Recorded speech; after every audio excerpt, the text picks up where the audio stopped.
19 Prolegomena to an Apology for Pragmaticism. The following is from the last of a series of 3 articles on pragmatism that Peirce published in 1905 and 1906. In the passage printed here he argued that syllogisms can be represented and studied in diagrams, for logic is concerned chiefly with forms. Diagrams are forms, or icons, of possible relations. Moreover, he maintained that diagrams, there is not space to include his many examples, not only may represent logical truths but are existential instances of them, thus demonstrating that logic is present throughout the purely physical world.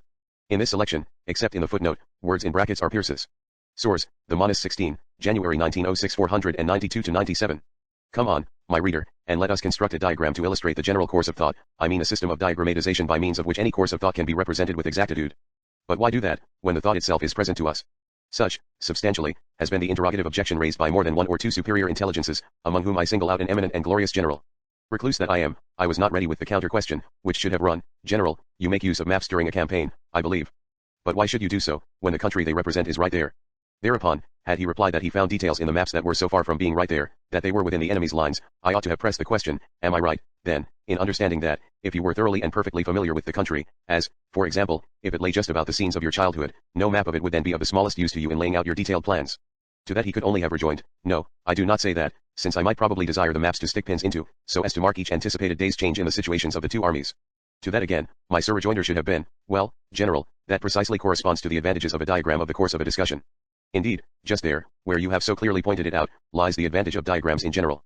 Namely, if I may try to state the matter after you, one can make exact experiments upon uniform diagrams, and when one does so, one must keep a bright lookout for unintended and unexpected changes thereby brought about in the relations of different significant parts of the diagram to one another.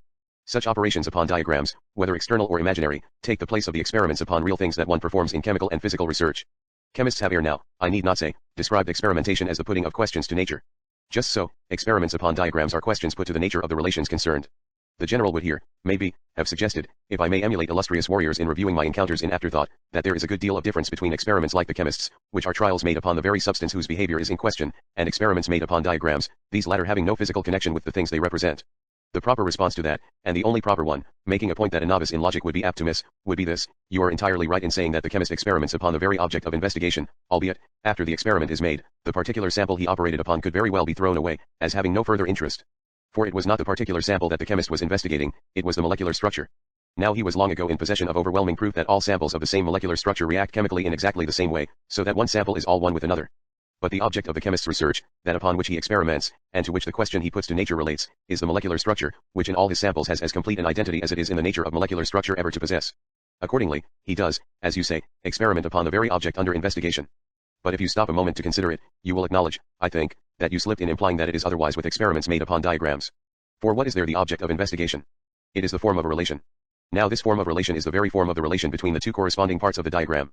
Not only is it true that by experimentation upon some diagram an experimental proof can be obtained of every necessary conclusion from any given copulate of premises, but, what is more, no necessary conclusion is any more apodictic than inductive reasoning becomes from the moment when experimentation can be multiplied ad libitum at no more cost than a summons before the imagination. I might furnish a regular proof of this, and am dissuaded from doing so now and here only by the exigency of space. Under these circumstances, I will content myself with a rapid sketch of my proof. First, an analysis of the essence of a sign, stretching that word to its widest limits, as anything which, being determined by an object, determines an interpretation to determination, through it, by the same object, leads to a proof that every sign is determined by its object, either first, by partaking in the characters of the object, when I call the sign an icon, secondly, by being really and in its individual existence connected with the individual object, when I call the sign an index, thirdly, by more or less approximate certainty that it will be interpreted as denoting the object, in consequence of a habit which term I use as including a natural disposition, when I call the sign a symbol. Point 1. I next examine into the different deficiencies and inefficiencies of these three kinds of signs in aiding the ascertainment of truth. A symbol incorporates a habit, and is indispensable to the application of any intellectual habit, at least.